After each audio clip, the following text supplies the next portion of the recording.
Terus sesuai janji saya untuk menghormati UII, saya tadi sudah matur sama Pak On juga sama Direktorat. UII adalah kampus yang didirikan oleh para ulama, para profesor, sehingga sudah seharusnya setiap makalah ilmiah itu ada referensinya, ada marojeknya. Dan yang dipakai di seluruh dunia, di semuanya, untuk ulumul Quran itu yang paling pokok pakai kitab Al-Itqan. Al-Itqan fi ulumil Quran, karangannya Imam Suyuti. Sebelum saya terangkan teks persisnya, itu ada sekian problem dalam memahami Quran, terutama kalau lewat terjemah. Problem itu bisa gawat betul, bukan gawat-gawatan tapi gawat betul. Misalnya ada ayat begini dan terjemahnya pasti begini. Fa'ainama tuwallu fasamma wajhullah. Kamu menghadap mana saja, di arah manapun, di sana ada ridhonya Allah. Itu kalau hanya pakai terjemah, tentu menjadikan kita sholat bisa menghadap ke timur, ke barat, ke utara, dan ke apa? Selatan. Saya cerita sedikit tentang asbabun nuzul. Memang tema sekarang tentang asbabun nuzul. Dulu Rasulullah SAW ketika di Mekah itu sholat menghadap Ka'bah. Tapi setelah pindah di Madinah, di mana Madinah itu ada komunitas Yahudi dan Nasrani, Rasulullah itu menghadap ke Baitul Maqdis, kira-kira 16 bulan. 16 sampai 17 bulan. Semua riwayat itu kisarannya hanya 16 sampai berapa? 17 bulan. Sehingga orang Yahudi itu bilang begini, Muhammad ini baiklah, meskipun dia membawa agama baru, tapi kiblatnya masih ikut kita, masih baik kan. Setelah 16 bulan, Nabi diperintahkan Allah untuk menghadap ke Ka'bah. Awal liwajaka syatrul masjidil haram. Maka orang Yahudi itu berontak. Berontaknya adalah kiblat mereka ditinggalkan. Cara berpikir orang Yahudi itu kiblat mereka ditinggal. Sehingga mereka bilang mawallahum an qiblatihim allati kanu 'alaiha. Apa yang menjadikan umat Islam berpaling dari kiblat Baitul Maqdis. Kemudian mereka provokatif betul. Ini perlu diperjelas. Provokatif. Bilang begini. Inna Muhammadan tahayyara fi din. Muhammad ini bingung dalam beragama. Sehingga habis ngomong A, ngomong B. Habis kiblat Ka'bah, kiblat Baitul Maqdis. Sehingga dalam banyak tarikh disebutkan peristiwa kiblat itu terbanyak melahirkan orang murtad, orang yang keluar dari Islam. Gara-gara provokasi orang Yahudi, Muhammad tahayyara fi din. Muhammad itu bingung dalam menentukan pilihan apa? Beragama. Kemudian walhasil singkat cerita akhirnya Nabi itu madhep Ka'bah. Apa yang terjadi mukjizat itu adalah bahwa agama ini agama yang mewakili semua agama sebelumnya yang masih orisinil. Yaitu Nabi akhirnya berargumentasi Ka'bah adalah kiblat yang asli, yang lebih tua. Terus mereka tanya, buktinya apa? Dijawab oleh Quran, fihi ayatum bayyinatum maqamu apa? Ibrahim.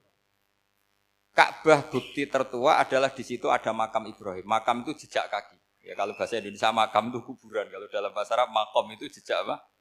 Jejak kaki. Sehingga diketahui oleh sejarah dibuktikan di situ ada jejak kaki siapa? Nabi Ibrahim. Sementara nisbatnya Baitul Maqdis itu adalah kepada Nabi Musa dan Nabi Harun.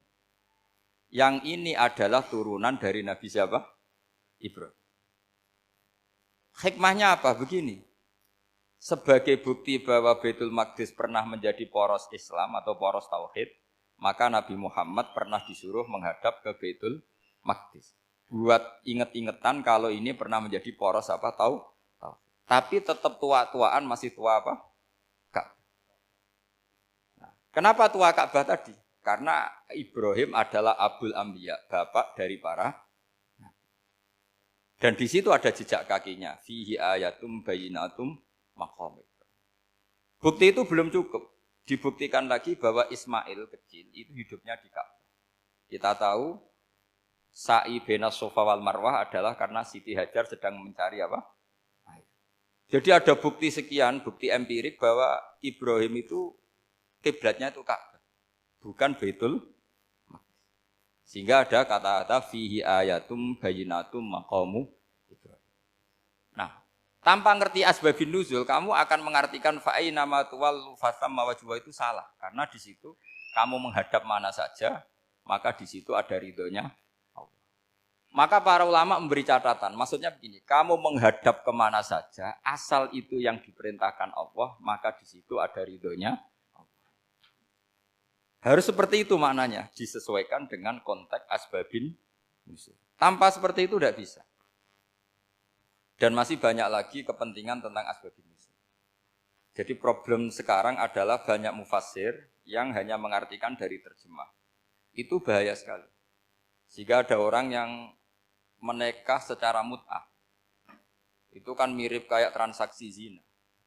Mereka berdalil famastamta'tum bihi minhunna fa'atuhunna ujurahun. Perempuan yang sudah kamu nikmati, yang penting kamu bayar. Terjemahnya seperti itu. Karena ujur itu jamaknya ujroh. Itu fatal sekali. Padahal ayat itu begini, settingannya begini, setting siakul kalamnya atau asbabun nuzulnya begini. Ini sekaligus, memang saya sengaja ngaji dengan tema yang berat. Bentuk penghormatan pada yang ngaji. Kalau temanya ringan kan kayak TPG.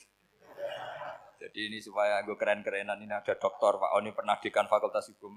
Jadi kalau saya nanti salah tinggal ditangkap saja, gampang kan? Tapi nangkap saya berurusan dengan Tuhan. Jadi kalau orang dekat Allah itu yang tanggung jawab itu Allah. Jadi dia bisa menang di kepolisian tapi kalah di hukum Tuhan. Jadi kalau berhadapan-hadapan dengan saya. Begini asbabun nuzulnya begini. Wal muhsanatu minan nisa yang awal juz 5 itu ya kita santai aja. Yang awal juz 5 itu sebetulnya maktuf diatafkan pada ayat hurrimat alaikum ummahatukum wa banatukum wa akhwatukum wa ammatukum wa kholatukum wa banatul akhi wa banatul ukhti. Jadi perempuan yang haram dinikah itu ada 7. Yang faktor nasab yaitu siapa? Ibu, putri, saudara putri, bulik dari bapak, amah itu bulik dari bapak, kholah itu bulik dari ibu, keponakan dari saudara lelaki, keponakan dari saudara perempuan. Ini disebut haram karena nasab gen. Kalau orang Jawa bilang hanya 4 karena ngitungnya bulik baik dari bapak maupun ibu. Kalau orang Jawa bilang kan bulik terus keponakan dihitung 1. Padahal ada keponakan dari saudara lelaki, ada keponakan dari saudara apa? Perempuan, wabanatul akhi, wabanatul ukhti. Terus kedua, haram karena rodok. Kita tahu dalam hukum Islam, rodok adalah sama dengan nasab. Jadi ibu yang pernah menyusui kamu berarti jadi ibu kamu. Dan saudara sepenyusuan berarti menjadi saudara kamu. Ini disebut wa ummahatukumul lati arda'nakum wa akhwatukum minar rodok. Terus ketiga, haram karena musoharoh, karena besanan. Jadi pagi ini misalnya saya nikah dengan Sri, bilang qabil tu nikaha wa taswijaha bil marhum madkur. Setelah nikah dengan Sri ini otomatis ibunya dia menjadi mertua. Otomatis haram saya apa? Nikah. Ini namanya haram karena musoharoh. Atau kamu punya anak Zaid. Zaid pagi ini akad dengan Sri. Berarti Sri adalah menantu Anda. Otomatis haram bagi Anda. Itu namanya haram karena musoharoh, karena bisanan. Itu yang disebut waroba apa haram-haram itu kan saat terus itu wa ummahatu nisaikum. Apa ibu dari istri-istri kamu. Memang ini agak jelimet, tapi memang syaratnya mufassir harus biasa jelimet. Jangan hanya nyari partai ayat-ayat untuk kepentingan partai. Wah itu ngeri. Kacau Quran dipakai kampanye. Terus itu berarti sudah 3 kan? Haram karena nasab, haram karena rodok, haram karena musoharoh. Terus yang keempat ini, haram yang bukan karena sebab pada seorang perempuan, tapi karena istri orang. Ini disebut wal muhsanatu minan nisa. Haram menikahi perempuan yang masih milik orang lain. Nah, orang lain yang menikahi ini, istilahnya Allah adalah lelaki yang menikahi perempuan ini adalah lelaki sing muhsinina ghairu musafihin, secara nikah yang sah. Nah, nikah yang sah itu begini dalam hukum fikih Islam. Saya nikah dengan Sri, kalau hanya akad, itu saya wajib bayar mahar hanya separuh. Jadi kalau saya janji bayar 1 miliar, berarti wajib bayar berapa? 500 juta. Kalau janjinya 100 juta, hanya bayar 50 juta. Itu yang wajib bil akdi. Nanti wajib sepenuhnya nunggu bil jima. Kalau sudah hubungan intim, baru wajib 100%. Jadi kalau ada di Jawa, nikah dengan seperangkat alat sholat, itu yang atasannya tok, Itu wajib karena akad. Nanti bawaannya nunggu setelah hubungan apa? Intim. Loh ini hukum Quran, bukan hukum saya. Makanya kan wa in talaqtumuhunna min qabli an tamassuhunna saat terus fanis suma faradtum. Hanya wajib bayar setengah. Nah, perempuan yang sudah diajak hubungan intim itu kata Allah fa'atuhunna ujurahun, maka wajib kamu bayar penuh. Jadi ayat itu tentang perempuan yang sudah dinikah, kita harus bayar berapa? Harus bayar penuh.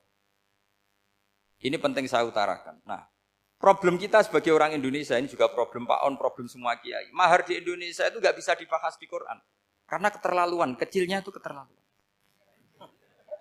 Saya ini kan kiai, sering ngakatkan tuh sampai bosen, seperangkat alat sholat. Itu ngawur sekali, ini mbak-mbak harus nggak mau gitu. Saya provokasi minimal itu ya berapa? 100 juta berapa? Pantasnya berapa? Pantasnya berapa? 10 gram itu berapa nilainya? Kan 1 gram 500 ribu, baru 5. Ya sudah mendingan itu, 10 gram. Quran itu bayangannya gini, sambil latihan, yang hafal-hafal biar latihan. Jangan dapat beasiswa karena hafal tapi nggak jelas juntrungannya. Quran tuh bayangannya gini, ini nggak mungkin Quran ini bisa dibaca di Jawa. Wa in aradtum istibdala zawjin makana zawji wa ataitum ihdahunna qintaran fala ta'khudhu minhu syai'a. Jika kamu nikah sama seorang perempuan, kemudian kamu cerai, maka mahar yang sudah kamu berikan jangan ambil lagi.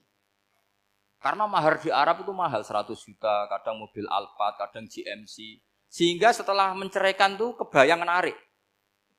Kok enak, dulu saya memberikan itu kan dapat servisnya, sekarang sudah saya cerai, saya tarik. Kalau mahar di Indonesia kan seperangkat alat sholat. Jadi gak kebayang ada kalimat fala ta'khudhu minhu syai'a, jangan ambil lagi. Kebayang ngambil aja enggak? Apalagi kalau nikahnya sudah 2 tahun kan sudah lusuh, sudah. Tapi kalau di Arab itu kebayang karena mahal. Makanya orang Arab suka nikah orang Indonesia karena murah. Jadi bahasa kintoron itu harta yang enggak ternilai. Wa ataitum ihdahunna kintoron. Yang enggak ternilai, mahal betul. Itu pernah saya hitung, ada yang mahar itu 400 juta, ya sekira segitu. Nah, makanya setelah dicerai Allah memperingatkan setelah kamu kasihkan ya jangan minta lagi. Kenapa kepikiran minta? Karena jumlahnya besar. Kalau di Indonesia kepikiran enggak minta. Enggak kepikiran, saking kecilnya. Seperangkat alat sholat kadang 1 juta. 1 juta itu setelah hubungan intim, sebelumnya yang wajib hanya 500. Itu kan enggak kebayang. Makanya susah ngartikan Quran di Indonesia, kadang susah karena kadang terlalu. Itu pernah Sayyidina Umar radhiyallahu anhu pernah bilang begini. Wahai para perempuan, mahar itu jangan mahal-mahal. Kasihan para lelaki. Itu ada perempuan alimah ya, orangnya alim betul. Meskipun enggak pernah sekolah di UI, tapi alim itu. Itu usul langsung gini, ya Amirul Mukminin, laisa dzalika laka ya Amirul Mukminin. Waqad qala ta'ala wa ataitum ihdahunna qintaran. Kamu hanya seorang Amirul Mukminin, tidak berhak bikin aturan pembatasan mahar. Allah saja tidak batasi, kenapa kamu batasi? Sehingga dulu yang namanya nikahnya Sulaiman Agung atau Jamaluddin siapa Ratu Agung itu, kalau hadiah ya sampai tas mahal itu. Ini kan dari bahasa Arab mumtaz mahal. Mumtaz itu istimewa, mahal itu dia punya istri yang sangat dicintai, dikasih hadiah mumtaz mahal. Terus ilat Jawa jadi apa? Tas mahal. Itu sama Mujid Ulil Albab kalah. Itu kalau cerai kan kepikiran minta lagi. Dikasihkan yang baru. Tapi kalau di Indonesia tidak mungkin karena apa tadi? Seperangkat alat sholat. Begitu nyari yang murah lagi. Yang bagus kitanya, bungkusnya yang bagus. Nah, maka nggak mungkin kita maknani Quran tanpa mengenal yang bernama asbabin. Karena makna ayat itu bisa kacau kalau kita tidak tahu asbabin. Yaitu kayak tadi makna fa'ina ma tuwallu fasamma wajhu. Itu maknanya kan kamu menghadap mana saja, boleh saja di sana ada ridhonya Allah. Berarti kan bisa ke timur, ke selatan, ke utara, ke barat. Itu bahaya betul. Sehingga kata ulama harus mengkaji asbabin nuzul. Supaya porsi ayat ini sampai semana jauhnya itu kita tahu. Tanpa tahu itu tidak bisa. Begitu juga menyangkut kiblat. Sekarang saya tanya, kemarin kan ramai dulu di Kemenak. Kiblat semuanya diukur dengan GPS. Terus beberapa masjid dikomentari salah. Karena diukur pakai apa? GPS. Kalau dalam bahasa falak disebut yauma rasdil kiblat. Memang bisa diilmoni. Tapi pertanyaannya begini, dari awal Allah ngendikan fawalli wajhaka syatral masjidil haram. Kamu yang penting sholat itu menghadap masjid. Masjid itu ya bangunan.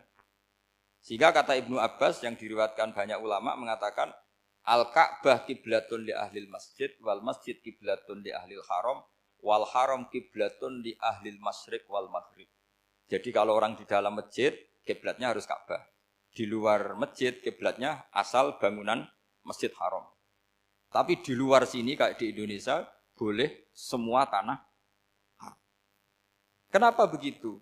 Kata Ibnu Abbas karena Quran turun bilisanin arabiyyin mubin. Jadi kalau orang Jogja kalau mau ke Jakarta arahnya kemana? Barat. Itu sebetulnya ketika Anda ke barat itu persis Jakarta apa bisa saja pasnya itu Pangandaran. Tapi orang itu akan bilang kalau ke barat ya ke Jakarta. Meskipun presisi Anda tepatnya di Pangandaran. Nah kiblat seperti itu, asal orang menghadap ke barat, itu orang sudah bilang ke kiblat. Enggak usah sedetail misalnya harus pas Ka'bah. Saya pernah debat sama tim ahli Kemenang. Enggak bisa Gus, sekarang ada GPS harus tepat Ka'bah. Terus saya bilang gini, kalau teori Anda benar, berarti semua masjid luasnya maksimal 16 meter. Ka'bah itu luasnya hanya 16 meter. Berarti masjid Ulil Albab yang pojok sana sama pojok sana, kira-kira itu ya sudah tidak kena Ka'bah. Kalau harus tepat, Ka'bah itu kan diameternya hanya 16. 16 sampai 18 kalau nggak salah. Berarti semua masjid kalau ingin tepat Ka'bah harus pas 16. Kalau terlalu luas pilihannya harus cekung. Kan jadi aneh. Makanya saya itu sering Pak On, dulu saya ini biasa debat fikih. Kalau di tradisi pesantren namanya Basul Masail. Saya punya teman yang paling kurang ajar, yang paling saya kenang dalam sepanjang sejarah. Dulu itu kalau debat fikih itu ya seru. Kalau aturan fikih kan gini, soft paling baik itu kan soft pertama. Baru kedua, baru ketiga. Yang paling keren kan soft awal, soft. Terus teman saya bilang gini Pak, ya kalau gitu gini aja Gus, desain masjid itu memanjang utara selatan. Biar semuanya soft awal. Gara-gara didesain begini kan ada soft 2, soft 3. Apa susahnya? Kita bikin mulai awal supaya masjid itu memanjang utara apa? Selatan. Supaya semuanya soft awal. Ya kalau ada hukum ya diimplementasikan dalam desain bangunan katanya. Jadi. Itu kan kacau. Terus akhirnya saya jawab, lalu setelah begitu yang paling afdol siapa? Yang dekat imam. Ya sudah, bikin cekong saja kalau gitu. Artinya gini ya, beragama itu yang sehat. Jadi beragama itu berdasar riwayat. Berdasar riwayat, pernah ada ulama yang ngitung. Madinah menghadap Ka'bah itu ya tidak pas. Pernah dihitung pakai GPS. Kiblat Madinah ke Ka'bah itu ya tidak pas. Tidak seperti yang pernah dianjurkan Kemenak. Karena apa? Agama ini ngikuti bilisanin arabiyyin mungkin. Seperti jenengan gini. Semua ini istilahnya apa? Menghadap Gus Bah. Padahal ada yang agak sana, agak sana. Semuanya ngaji sama siapa Gus Bah? Ya sudah. Istilahnya bertatap muka. Memangnya kita benturan. Ini bahasa. Jadi seperti ini semua namanya apa? Berhadap. Padahal ada yang agak samping, agak samping. Ka'bah juga gitu. Sebenarnya tidak se-ekstrim yang dibayangkan orang-orang. Cuma kalau bisa tepat, ya kita harus tepat. Tapi tetap saja tidak perlu 16 apa? Meter. Nah, fa'aina ma tuwallu fathamma wajhuhu itu artinya menghadap. Menghadap itu menghadap arah. Makanya Allah tidak dawuh fawalli wajhaka nahwal Ka'bah tapi fawalli wajhaka syatrul Masjidil Haram. Jadi ini penting saya utarakan supaya kita familiar dengan istilah-istilah Quran. Istilah Quran itu gampang sebenarnya. Kalau kita kaji itu gampang. Problem kita tidak pernah mengkaji. Jadi semuanya asing. Kalau kita mengkaji itu gampang sekali. Saya punya sekian cerita betapa pentingnya mengkaji Quran. Harun ar-Rasyid itu dinasti Bani Abbasiyah. Itu pinter sekali. Ada seorang ustadz yang agak ekstrim. Itu datang ke Harun ar-Rasyid. Ya Amirul Mukminin, inni nasihun laka famusaddidun alaika. Fala tajidanna alayya fi nafsika syai'an. Saya mau nasihati kamu tapi saya mohon jangan masukkan hati. Karena nasihat ini penting. Tapi saya akan keras, vulgar. akan keras, kritik saya akan keras karena Anda sebagai Amirul Mukminin tidak pecus. Apa kata Amirul Mukminin Harun Rasid? Uskut ya Ustadz. Nah, sebagai riwayat uskut ya jahil, kamu itu Ustadz bodoh, tidak usah banyak omong. Terus ditanya, kenapa saya bodoh? Terus dibacakan ayat faqula lahu qaulal layyina la'allahu yatadzakkaru aw yakhsha. Inna Allaha ta'ala qad arsala man huwa khairun minka ila man huwa syarrun minni. Wa ma'a dzalika qala ta'ala faqula lahu qaulal layyina. Allah pernah menugaskan seorang yang lebih baik ketimbang kamu, yaitu Musa dan Harun. Musa dan Harun adalah seorang nabi. Kepada orang yang lebih buruk ketimbang saya, yaitu Fir'aun. Itu saja etikanya faqula lahu qaulal layyina. Kamu kalau ngomong yang halus, yang baik, yang berperadaban, kok kamu sama saya mau kasar? Akhirnya ustadznya ternyata pinter kamu. Yes, pinter aku. Jadi semudah itu. Allah itu menugaskan orang yang lebih baik ketimbang kamu. Yaitu Nabi Musa. Kepada orang yang lebih buruk ketimbang saya, yaitu Fir'aun. Itu saja ada etikanya. Kok kamu sama saya mau tambah etika? Mau main kasar hanya karena kamu merasa nasihat Anda benar? Jadi gampang sekali memahami Quran. Tapi lagi-lagi memang bagi ahlinya. Tapi ini saya bantu supaya sampean jadi ahli apa? Quran. Meskipun ngajinya sebulan sekali. Sudah sebulan sekali tidak punya kitabnya. Sudah. Jadi ulama dulu kalau belajar Quran itu gampang sekali. Saya berkali-kali cerita. Yang kitab saya baca di rektorat itu namanya Syajaratul Ma'arif. Itu kalau cerita bikin judul itu enak sekali. Babuna fil ibad bikullil bilad. Bab seseorang di mana saja hidupnya harus bermanfaat. Terus dalilnya itu hanya mengutip makalahnya Nabi Isa wa ja'alani mubarakan ainama kuntu. Ciri utama seorang nabi apa? Saya di mana-mana adanya berkahi orang lain. Jadi berkah bagi orang lain. Maksudnya tidak jadi problem bagi orang lain. Artinya kamu hidup entah di Jogja seperti Pak Ono orang Jember, saya orang Rembang. Hidup di Jogja manfaat, di Jember ya manfaat, di mana-mana manfaat. Saya pernah di Korea seminggu ya manfaat. Saudara kita TKI yang di Korea ya manfaat, di sana bikin masjid, bikin apa. Karena ngendikane Allah menceritakan Nabi Isa siapa? Wa ja'alani mubarakan ainama kuntu. Saya adalah orang yang di mana-mana berkah. Artinya manusia eksistensinya harus seperti itu, hidup di mana saja berkah. Gampang sekali memahami. Pernah Imam Syafi'i ditanya, kalau kamu enggak kehilangan air atau enggak ada air di satu daerah, cari-cari dulu. Sampai enggak ketemu. Setelah enggak ketemu air, baru kamu boleh tayamum. Imam Syafi'i ditanya, apa dalilnya harus mencari dulu? Kalau enggak ada air ya langsung tayamum saja, kenapa harus nyari-nyari dulu? Jawabnya Imam Syafi'i itu gampang sekali. Qala ta'ala falam tajidu ma'an. Kemudian kamu tidak menemukan air. Di mana-mana tidak menemukan setelah mencari. Kalau belum mencari namanya tidak tahu. Kan ayatnya kan falam tajidu ma'an. Kemudian kamu tidak menemukan air. Tidak menemukan tuh nyari dulu apa langsung ambil sikap?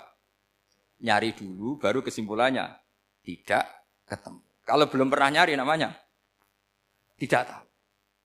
Segampang itu ulama dulu memahami Quran karena konstruksinya utuh.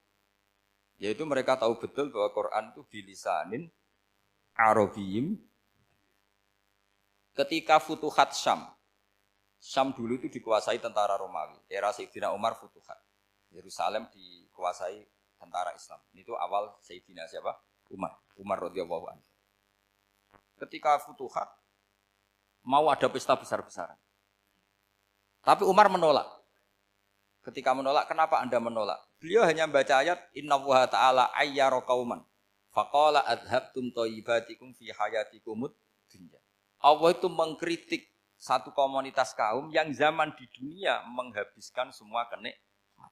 Maka kita tidak perlu syukuran besar-besaran. Jangan-jangan jatah kita di akhirat kita habiskan di dunia. Itu adhabtum thayyibatikum fi hayatikumud. Semudah itu. Semudah itu ulama. Rasulullah pernah dahar, pernah makan. Makan karena 3 hari enggak makan, cara di Indonesia enggak makan nasi, enggak makan daging, sudah lama sekali. 3 hari Nabi itu hanya makan kurma dan air putih. Pernah Nabi enggak makan roti sampai 3 hari. Kalau Indonesia mungkin enggak makan nasi. Di hari ketiga, ada sahabat yang berbaik hati, Nabi disembelihkan kambing, dipotongkan kambing, Nabi disuruh dahar. Itu baru dahar setengah piring, Nabi berhenti. Ketika ditanya, setengah piring itu kan sudah kuat untuk sholat, untuk apa sudah kuat. Ditanya, ya Rasulullah kenapa berhenti? Bukankah engkau tidak makan ini 3 hari? Nabi menjawab walatus alunna yauma idzin anin naim. Semua nikmat yang saya rasakan nanti ada pertanggungjawabannya. Makanya saya tidak ingin banyak-banyak. Wah itu kalau diterapkan di sini enggak populer. Makanya saya tahu gayanya ngaji Quran itu enggak siap dengan konsep-konsep Quran ini. Jadi segampang itu orang dulu. Nah karena apa ya itu tadi. Mereka tahu asbabun nuzul. Quran itu diturunkan dalam konteks apa? Lafat ini arahnya kayak apa? Mutlak muqayyadnya kayak apa? Muhkam mutasabihnya kayak apa? Nasah mansuhnya kayak apa?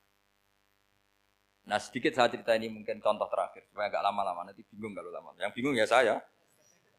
Bingung cara memahamkan. Jadi kalau guru itu kan bingung cara memahamkan. Kalau murid bingung cara memahami. Enggak tahu tingkat kebingungannya sama. Kalau guru itu bingung cara memahamkan. Kalau murid bingung cara. Jadi ini pertemuan dua kelompok bingung. Yang satu bingung cara memahamkan, yang satu bingung cara. Kalau orang ekstremis bingung cara merusak suasana, itu enggak benar itu. Ada loh. Rasulullah itu nabi. Itu paling pusing yang ngadepi orang-orang yang ekstrim. Karena apa? Cara berpikir itu lompatannya itu enggak tertib. Jadi Nabi itu cara berpikir itu kecerdasan nubuah. Sementara orang ekstrim cara berpikir itu kecerdasan nafsu. Bukan kecerdasan manusia. Kalau manusia masih baik nafsu. Misalnya begini kalau dalam tradisi nubuah itu. Saya dengan Pak Anu berteman lama. Mulai tahun 2000 berapa. Itu kalau Pak Anu bertamu ke saya harusnya tidak usah tak kasih makan. Karena sudah dekat. Tapi kalau kenalan baru itu dikasih makan, disangoni. Jadi Nabi itu perilakunya agak unik. Akhirnya ada orang yang cara berpikir itu dangkal. Ya Rasulullah ini tidak fair. Yang iman lama tidak diservis, yang iman baru diservis. Cara berpikir Nabi begini. Orang Ansor itu kan sering memberi Nabi. Perjuangannya Nabi ditopang orang apa? Ansor. Donatur lah, kira-kira orang Ansor itu donatur. Donatur itu keren. Karena donatur itu artinya al-yadul ulya khairum al-yadis. Sehingga ketika Nabi sudah menguasai negara, menguasai Mekah Madinah, sudah futuhat. Itu orang Ansor tetap enggak diservis. Yang diservis Nabi itu orang-orang baru masuk Islam, disebut wal mu'allafati qulubuhum atau Islam mu'allaf. Ada 1-2 orang yang protes, tentu yang enggak pinter. Tukang protes pasti tidak pinter. Wong iskal-iskalnya sendiri, otaknya enggak sampai-sampainya sendiri, orang lain disuruh jawab.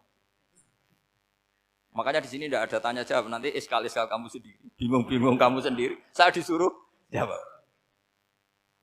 Berarti Gus Pak enggak mau ditanya, ya memang enggak mau karena tadi jawab sendiri aja, nanti pinter sendiri, kapan-kapan pinter sendiri. Akhirnya tanya begini, cara tanya gini, ya Rasulullah, ini enggak fair. Orang sudah Islam lama setelah negara terbuka milik Anda, setelah kita menang, setelah kita menguasai negara, enggak kamu servis. Sementara yang baru Islam kamu, Nabi itu bertanya senyum-senyum, rileks saja. Lama-lama tambah ekstrim pertanyaannya. Kata Umar, ya Rasulullah saya beri izin untuk membunuh orang ini. Umar itu pikirannya karena mangkel lo Nabi. Nabi jangan. Kalau kamu bunuh nanti apa kata orang banyak? Inna Muhammad dan yaqtulu ashabah. Dikira Muhammad membunuh sahabatnya sendiri. Nabi masih mendengar. Komplainnya masih mendengar. Lama-lama Nabi memberi penjelasan. Kamu ini orang Ansor. Kamu biasa memberi saya, memberi dana perjuangan. Memberi itu hebat. Saya tidak ingin menurunkan grade Anda. Grade sebagai pemberi, berarti kelasnya elit. Sekarang menjadi penerima. Itu tidak bagus. Itu betapa Rasulullah ini namanya kecerdasan nubuah. Kalau orang biasa memberi, biar memberi saja. Supaya dia tetap heroik, tetap patriotik, tetap keren. Karena mentalnya pemberi. Jangan sampai dari mental memberi, kemudian mentalnya peminta. Jadi kalau Pak On jadi tim suksesnya Pak Jokowi itu ya tidak minta-minta. Kalau dulu kampanye ya kampanye saja. Biar memberi terus nggak pernah minta. Meskipun akhirnya ya gelong. Tapi Nabi dulu tidak gitu. Jadi orang Ansor itu nggak pernah diservis. Padahal jasanya kayak gitu. Supaya kelasnya tetap kelas elit, yaitu pemberi, penanggung jawab. Nabi nggak ingin orang Ansor turun grade menjadi penerima. Orang-orang yang cerdas nubuah menerima konsep Nabi seperti itu. Lo tanya sama Pak On, saya dadani terjemahan UI itu puluhan tahun sama Pak Jen. Itu beliau ke kontrakan saya ke rumah beliau. Tidak pernah berharap apa. Saya sangat tertutup. Bukan apa-apa ya, kalau ingin memberi saja. kontribusi saya pada Al-Quran. Saya tidak kepikiran mendapat. Supaya heroik. Tapi orang-orang yang cerdas tadi, cerdas amatir tadi, ini nggak fair. Wong yang memberi lama kok dapat servis sedikit. Nah, sekarang itu problem zaman akhir sudah mulai seperti itu. Nah, orang ini namanya Dzul Khuwaisirah. Ini yang nanti punya anak turun Khawarid. Khawarid itu orang yang ibadahnya hebat, tapi cara berpikir tentang buah salah. Orang lagi Khawarid itu orang yang ibadahnya hebat, tapi cara berpikir nubuah salah. Nubuah itu unik. Nubuah itu cara berpikir tadi. Apa ya? Melihat sesuatu yang benar biar benar terus. Yaitu tadi, mental memberi itu ya biar memberi terus, tidak usah di-share. Maka ketika Abu Bakar jadi khalifatul Rasulullah, itu ada sistem kepegawaian. Itu gajinya Umar yang sudah Islam lama, gajinya Abu Bakar yang sudah Islam lama. Itu sama Abu Sufyan sama, padahal Islamnya Abu Sufyan baru setelah Fathu Mekah, kira-kira baru setahun. Terus diprotes sama orang-orang, ini Islam lama kok gajinya sama Islam yang baru setahun kok sama. Kata Abu Bakar, fadhailuhum indallah, mereka punya kelebihan Islam lama itu indallah, nanti balasannya biar surga. Kalau di dunia sesuai profesinya. Artinya profesi kalau penjaga kantor ya berapa, kalau dosen berapa, pokoknya ya sudah. Dan itu diterima oleh sahabat, semuanya nerima konsep itu. Era Umar agak dibalik. Abu Sufyan kira-kira gajinya 1 juta, yang lainnya yang menangi Nabi mulai awal gajinya 10 juta. Ditanya, ya Umar, kenapa ini jadi rubah seperti kebijakan Abu Bakar, tidak seperti Abu Bakar? Jawabnya Umar lucu. Fawwah la usawwi baina man qatala Rasulullah wa baina man qatala ma'a Rasulillah. Demi Allah saya tidak akan pernah menyamakan orang yang dulu merangi Rasulullah yaitu Abu Sufyan dengan orang sing selawase dari Rasulullah yaitu Sayyidina Ali dan sebagainya. Ini penting. Artinya ketika gajinya orang saya seperti Ali radhiyallahu anhu itu tinggi itu bukan karena lamanya Islam, tapi karena lamanya iman. Jadi mulai dulu ijtihad itu ada dan dulu dia biasa saja. Karena tadi ada kecerdasan nubuah. Saya ulang lagi, ada kecerdasan apa? Sekarang itu kecerdasan tomak atau kecerdasan nafsu. Itu kalau sampai ngaji kitab tasawuf, itu bab bakhil itu tidak ada. Menurut kitab tasawuf, medit itu tidak ada, kikir itu tidak ada. Yang ada itu tomak. Tomak itu berharap dikasih orang lain. Sampean pernah enggak bilang kalau artis-artis di Jakarta kikir? Enggak pernah kan? Karena kamu enggak pernah ingin diberi. Tapi kalau kamu punya pacar karena kenal enggak pernah ditraktir, oh pacar saya kikir. Karena kamu ingin diberi. Pernah enggak kamu hukumi orang lain kikir yang enggak kenal? Padahal enggak pernah memberi kamu. Apa Kak? Karena kamu enggak pernah ini. Coba sekarang kamu saya tanya, ini latihan cerdas. Definisi kikir itu apa tuh Pak? Enggak pernah memberi kamu kan? Artis-artis Jakarta, tokoh-tokoh nasional pernah enggak memberi kamu? Enggak kan? Tapi enggak pernah kamu vonis kikir. Karena kamu enggak pernah tomak. Tapi pacar kamu, kok amin ditraktir terus. Atau istri kamu, atau mertua kamu, kok enggak ngasih warisan, kamu bilang kikir enggak? Sebabnya kikir betul apa karena kamu tomak, berharap? Tomak. Maka di kitab tasawuf itu enggak ada bab kikir, yang ada bab tomak. Karena asal usul menvonis orang kikir itu karena tamak. Maka jangan banyak kenal orang, nanti banyak hukum kamu. Sombong juga gitu, di tasawuf itu enggak ada bab sombong. Karena orang hukumi orang lain sombong itu karena kamu ingin dihormati. Ada orang enggak kenal, terus lewat saja enggak tanya kamu. Kamu bilang sombong enggak? Enggak kan? Tapi kalau kenal, oh sombong betul, kenal enggak tanya kan gitu. Jadi tasawuf itu sisi unik dari khazanah Islam. Makanya di tasawuf itu enggak ada kritik terhadap kikir. Ya tentu kikir itu buruk, pasti ya kikir itu buruk. Tapi enggak perlu dikritik. Jangan-jangan yang salah kamu. Wong kenal Pak On di PPAI terus ingin jadi sekretarisnya.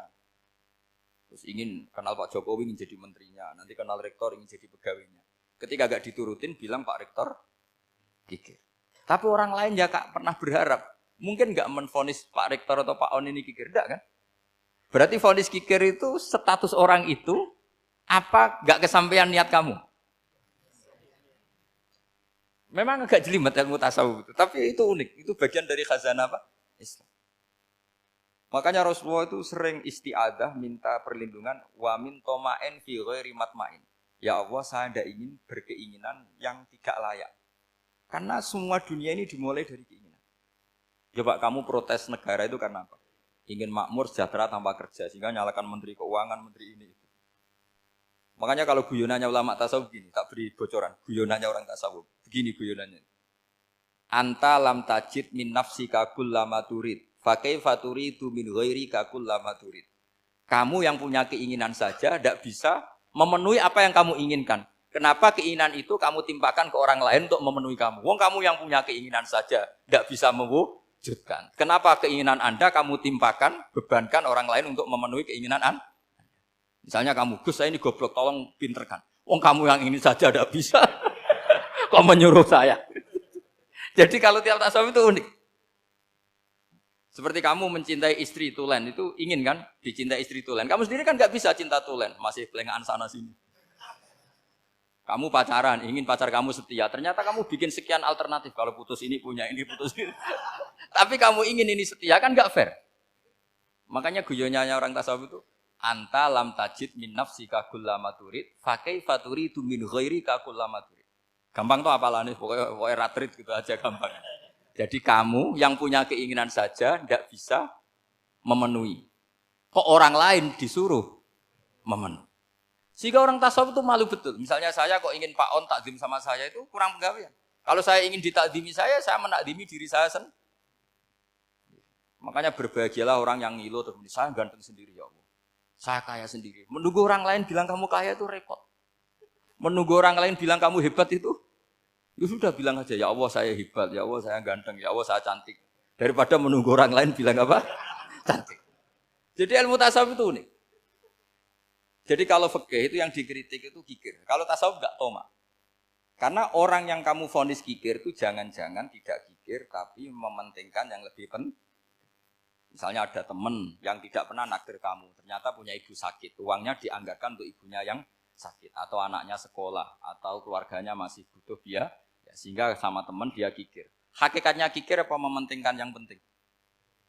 Tapi kamu karena gak pernah ditraktir menvonis kikir.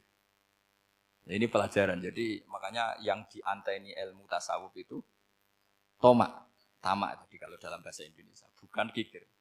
Karena vonis kikir itu akan disematkan orang yang tidak kesampaian hajatnya.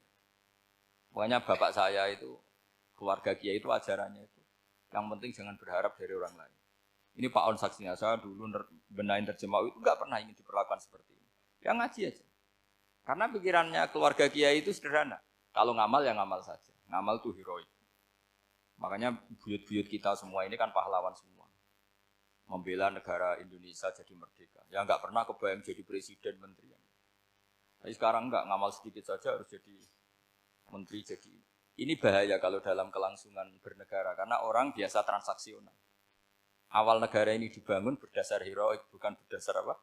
Transaksional. Tapi sekarang orang akan membiasakan itu. Apa-apa itu transaksional. Ini tidak bagus untuk kelangsungan bernegara. Apalagi kelangsungan beragama. Sehingga seperti saya ini masih punya desa-desa binaan di Sragen, di pedalaman Papua sekalipun. Saya punya santri banyak di Papua. Itu kalau cerita itu unik-unik. Itu mau Jumatan, itu enggak ada orang 40. Sudah datang setengah 12. Itu datangnya 3 jam. Di situ mau ketemu santri 3. Semua, karena ya akhirnya mereka tanya gini, Pak. Pertanyaannya itu lucu. Gus, boleh enggak Jumatan orang 3? Secara fikih Syafi'i kan harus orang 4. Kemudian mereka tak bilang, buat sholat duhur saja. Mereka enggak mau. Wong Jumat-Jumat kok duhur. Harinya kan Jumat, masa sholatnya? Sehingga kita yang jadi kiai akhirnya nyari fikul madzhabil arba. Nyari fikih madzhab 4. Ternyata Imam Malik membolehkan orang 6. Ada yang bilang 12. Yang penting keceluk jamun. Jamun itu kelompok. Kalau 3 kan belum keceluk apa? Belum disebut apa? Kelompok. Ini penting saya utarakan supaya kita berjuang itu bukan karena CV seperti ini kayak di Ulil Albab, masjidnya keren, kampus swasta tertua, terus termasuk nomor 1, 2 di Indonesia. Oke, kita syukur dengan kebesaran UI. Tapi yang namanya dakwah itu menjadikan orang tidak tahu menjadi tahu, termasuk kepada desa-desa tertinggi. Sama. Yang namanya menteri itu pembantu presiden untuk memenuhi kebutuhan rakyat banyak. Sekarang misalnya menteri pertaniannya itu hebat, cerdas, tapi petani nggak mau nandur padi mau apa itu? Coba yang membantu ketahanan pangan itu para petani mau nanam padi apa karena menteri pertanian? Karena petani mau nanam. Ya sudah GR saja, kita pembantu presiden semua. karena ikut menyumbangkan ketahanan pangan. Tapi kamu kan nggak digaji, kita keren ngamal tanpa harap gaji. Ini ini penting supaya Anda itu nggak hati kecil gitu, ikut menyumbang negara tanpa ingin dapat gaji. Keren nggak? Nah itu nubuah. Apa? Nubuah. Orang Ansor itu seperti itu. Sehingga ketika Rasulullah wafat dan ada kompetisi kepemimpinan, itu orang Ansor gak ikut. Sudah kita makmum saja, silahkan dibagi di saking baiknya orang Ansor. Nah, makanya saya ulang lagi ya. Kecerdasan nubuah ini yang gak difahami orang Khawarij. Orang Khawarij cara berpikir yang kerja banyak harus dapat banyak. Sementara kecerdasan nubuah enggak. Yang biasa memberi terus memberi saja biar derajatnya tetap al-yadul ulya.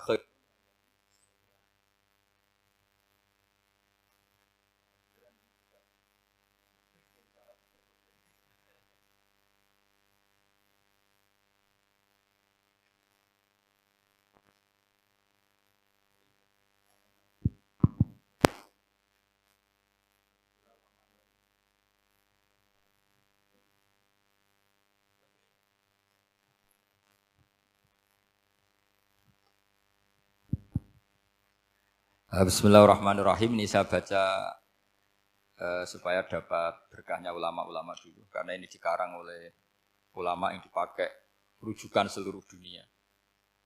Begini, qala Ibnu Taimiyah, ma'rifatu sababin nuzuli yu'inu ala fahmil ayat. Jadi mengenali asbabin nuzul itu membantu memahami secara benar ayat itu.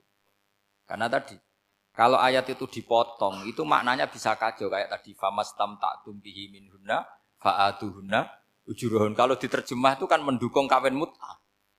Kalau terjemahnya saja perempuan siapa saja yang pernah kamu nikmati, yang penting kamu bayar. Itu kan aliran sesat dan menyesatkan. Itu konteks asbabun nuzul tidak seperti itu. Perempuan yang sudah menjadi istri kamu, seorang lagi perempuan yang sudah menjadi istri kamu, jika sudah kamu hubungan intim, maka maharnya harus dibayar penuh. Tapi kalau belum hubungan intim, maharnya hanya wajib separuh. Fanis suma farotum illa ayafuna au yafu alladhi biyadihi uqdatun nikah.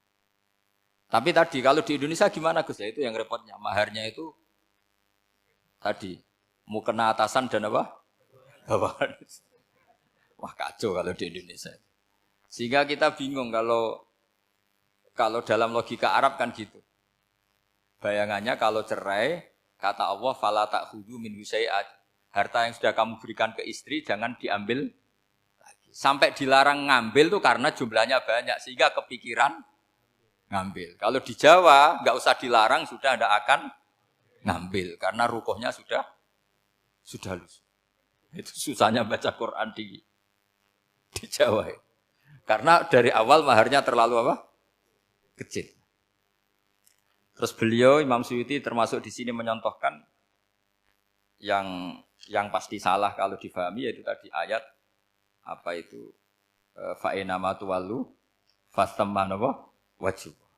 Jadi beliau terus meringatkan betapa pentingnya mengenali asbabin nuzul. Karena asbabin nuzul itu gampang. Saya ulang lagi, asbabin nuzul itu gampang. Gampangnya begini ya, kan ada satu peristiwa. Misalnya begini, Rasulullah itu kan mengkritik penuhanan Lata dan Uzza. Berhala-berhala itu dituhankan, dikritik sama Rasulullah. Kemudian mereka begini, karena mereka biasa personifikasi Tuhan. Muhammad, kalau Tuhan itu tidak Lata Uzza dan itu terbuat dari batu, lalu Tuhan Anda itu dari apa? Amin fiddotin audhabin, lalu Tuhan Anda ini dari emas apa dari perak? Karena mereka nggak bisa membayangkan Tuhan tanpa dipersonifikasi. Terus Allah menurunkan qul huwallahu ahad, Allahus somad, lam yalid wa lam yulad wa lam yakul lahu kufuwan ahad. Karena otaknya mereka sudah begitu, yang namanya Tuhan itu harus dipersonifikasi. Makanya saya kemarin di Korea seminggu, cerita yang paling unik gini Pak On, ada bos Islam, ada bosnya TKI yang baik. Mereka mengizinkan pekerjanya sholat. Bareng sholat tuh diingeti ke atas ke bawah, kok enggak ada arcanya. Sehingga setelah sholat dibilang, apa saya berikan berhala sekalipun? Karena enggak kebayang ada orang sholat kok tanpa berhala, tanpa Tuhan. Yang kamu sembah itu mana? Kok enggak ada? Apa tak belikan? Jadi unik. Nah teman saya yang satu unik lagi, dia termasuk pegawai Garuda yang derekno saya ke Korea itu orang pegawai Garuda. Dia karena orang kaya biasa ke Eropa kemana-mana itu. Singkat cerita dia sholat di mall karena nganggep Korea itu sudah negara maju kayak Eropa. Setelah sholat di mall pas asar itu, security-nya nelpon polisi. Pak polisi di sini ada ritual teroris. Jadi kalau menamakan sholat itu ritual. Jadi artinya apa? Ritual-ritual yang kita lakukan itu macam-macam cara pandang. Orang ateis itu kan Cina kan Korea itu kan ya Cina lah, Korea, Jepang, RRC itu kan sipit.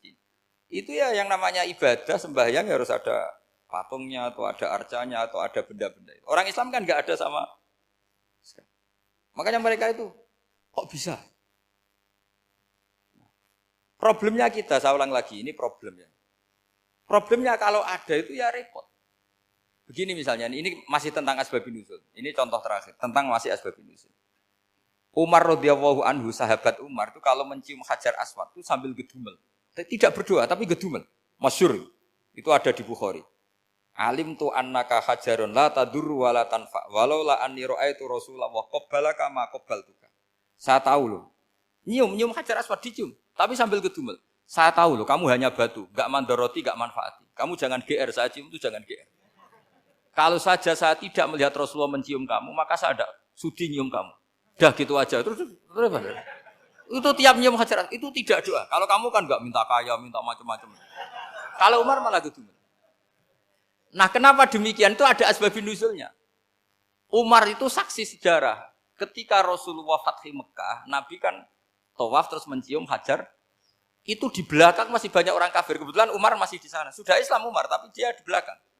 Dengar orang-orang kafir, Muhammad itu tua aneh. Katanya melarang nyembah batu. Ternyata dia nyembah batu. Jadi Nabi nyium Hajar Aswad itu dikira nyembah. Katanya ngelarang nyembah batu, tapi dia kok nyembah batu. Karena Nabi mencium Hajar Aswad. Nah karena untuk menghilangkan stigmasi itu, Umar tiap nyium Hajar Aswad ngomong gitu. Kan ada sound system, mungkin jadi sound system. Supaya jelas bahwa penciuman ini bukan karena menyembah. Artinya mudah sekali kenapa Umar ngomong gitu. Karena asbabun nuzulnya seperti itu. Coba kalau kamu tidak tahu asbabun nuzul. Umar maksudnya gimana? Enggak doa, enggak apa kok malah ngomong gitu kan. Tapi kalau kamu tahu asbabun nuzul Umar itu yang mendengar komentar orang sama ketika kita tawaf itu kan 3 pertama kan kita lari-lari kecil. Itu ceritanya juga gitu. Rasulullah itu hidup di Medina. Terus diterkenalkan miskin. Medina itu kota wabak, kota penyakit, endemik. Dulu Medina, Yasrib itu kota endemik. Sehingga kata orang kafir-kafir Mekah, yaji ulihadal bait kaumun qad wahanat huma Yasrib. Nanti akan datang satu komunitas kaum yang sudah lemas karena kena penyakit TBC dari Yasrib. Nabi dengar itu makanya terus bilang ke para sahabat, tunjukkan kalau kamu kuat dengan cara lari 3 kali. Terus pakai pakaian yang kelihatan maco, yaitu yang dipakai lelaki-lelaki. Bahunya dikelihatkan. Nah, setelah Rasulullah wafat, Umar menggantikan beliau setelah Abu Bakar. Umar bilang gini, sebetulnya tawaf seperti ini, yaitu lari pertama 3 putaran pertama lari dan memperlihatkan pundak seakan-akan orang maco itu sudah enggak perlu. Karena alasan itu sudah tidak ada. Tapi ini tinggalan Rasulullah, maka jangan rubah ya tetap seperti ini.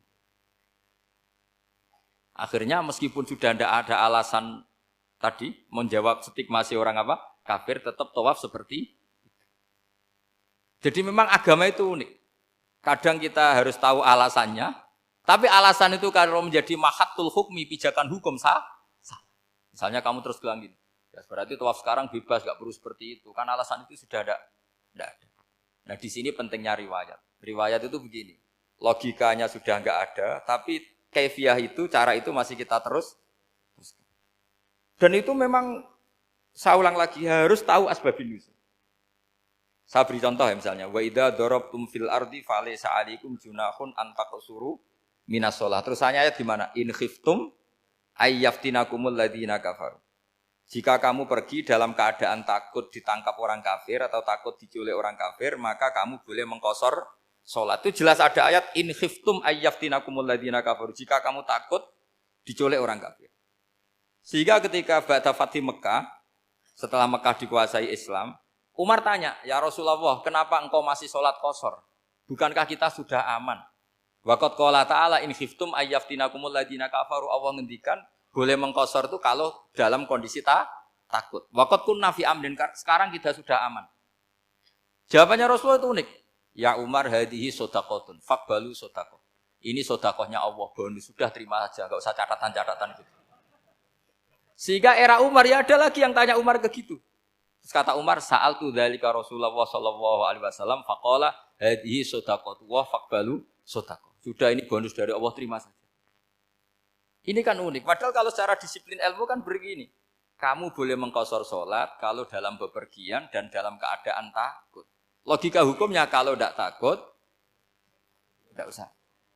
Sama seperti begini. Kamu kalau pergi jauh seperti saya Pak On, itu ngosor sholat apa enggak ngosor kan? Alasannya kalau kosor itu, kalau pergi itu masyakot, repot. Sekarang pergi kita pakai Alphard, pakai Innova, bawa uang, disupirin, itu masyakot enggak? Enggak kan? Tetap boleh jamak enggak? Boleh. Sebenarnya kamu jamak itu karena pengetahuan hukum apa karena enak jamak? Kalau alasannya masyakot, kan sekarang sudah ada. Enggak repot. Ya sudah pakai hadis tadi, ini hadiah, terima saja. Jadi makanya agama itu riwayat. Tapi ada saja ulama yang agak balik loh. Agak balik loh gini, banyak juga ulama misalnya duwe gawe, ibunya sakit terus ribet jamak sholat. Kenapa? Ribet ngurmat ibu. Makanya ada saja kiai yang duwe gawe mantu itu terus jamak sholat, tapi jangan ikuti. Tapi ada saja karena alasannya jamak itu karena apa? Repot. Ya ada saja, tapi ya jangan ditiru. Cuma saya ini cerita, analisis hukum itu memang agak-agak unik. Jadi tadi, kadang Nabi itu ditanya, ya Rasulullah, kita dulu boleh jamak qashar ini kan karena in khiftum ayyaftinakumul ladzina kafaru, takut diancam orang kafir. Sekarang aman, kenapa tetap jamak? Jawabannya Nabi, ini hadiah, terima saja. Ya ada sahabat yang bantah, kenapa Nabi? Allah itu zat yang baik. Kalau sudah ngaji bonus nggak pernah ditarik lagi. Makanya Nabi kalau berdoa itu unik. Ya, siapa yang disiksa di dunia karena dosanya, fawahu akramu min ayyus sanniya uqubatahu fil akhir. Kalau ada orang salah kok di dunia sudah dikasih sanksi, Allah itu lebih mulia untuk mengulang nanti di akhirat. Akram itu Allah terlalu mulia, maksudnya orang kepikiran, wis males ya selesai, tidak akan di. Kalau sampean kan enggak, masih ingin lagi. Jadi itu cara berpikir nubuah. Jadi berpikir nubuah itu beda. Ada orang pas sujud diinjek sama orang fasik.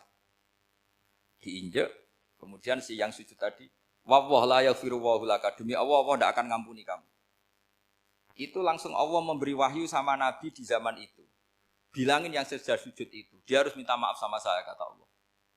Mangdalladzi yata'alla ala fulan. Dia bersumpah bahwa Allah tidak akan memaafkan orang itu. Itu harus diralat. Nabinya iskal, kenapa ya Allah? Yang Tuhan itu saya ini punya sifat dua, bisa menyiksa dan bisa memaafkan. Kenapa dia milih sifat saya satu tidak memaafkan? Akhirnya apa? Orang yang nginjek tadi sama Allah dikasih tobat dan jadi orang soleh. Jadi itu makanya kamu nggak boleh jadi orang ekstrim nyifati Allahnya satu. Enggak boleh, Allah tetap bisa yaghfiru liman yasha wa yu'adzibu may yasha. Sifatnya Allah dua ya tetap dua, enggak boleh kamu pilih satu.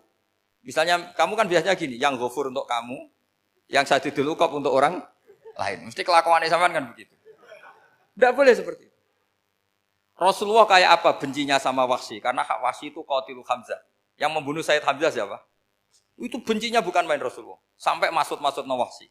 Tapi sama Allah malah diturunkan ayat laisa laka minal amri syai'un aw yatuba alaihim aw yu'adzib. Muhammad, meskipun kamu kekasih saya itu tidak wilayah kamu, memaafkan atau enggak, terserah saya, kata Allah.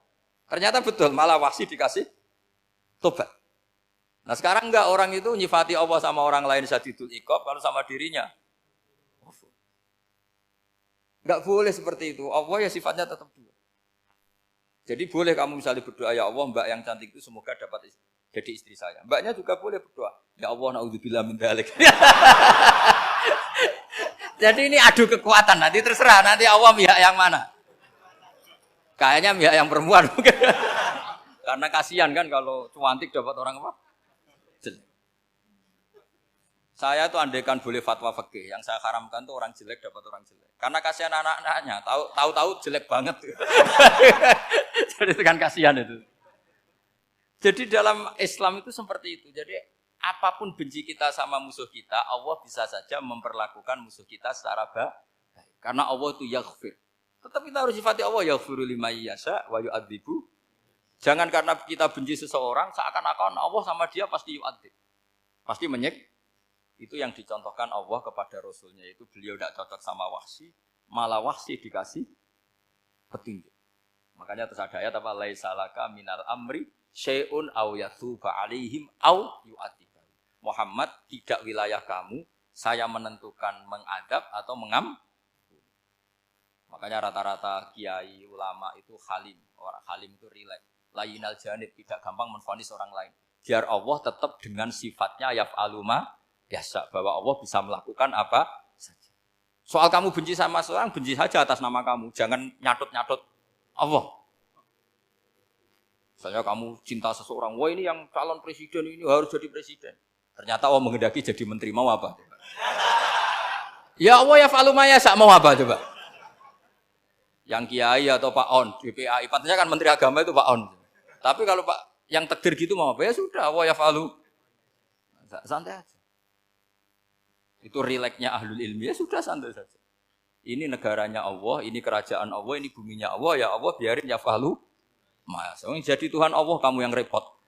Kira-kira jadi Tuhan itu Allah kamu yang repot. Ya Allah biar tetap ya fa'alu. Mayasa, Allah boleh yaghfir liman yasha wa ya'dzibu mayasa. Saya kira demikian. Assalamualaikum warahmatullahi wabarakatuh.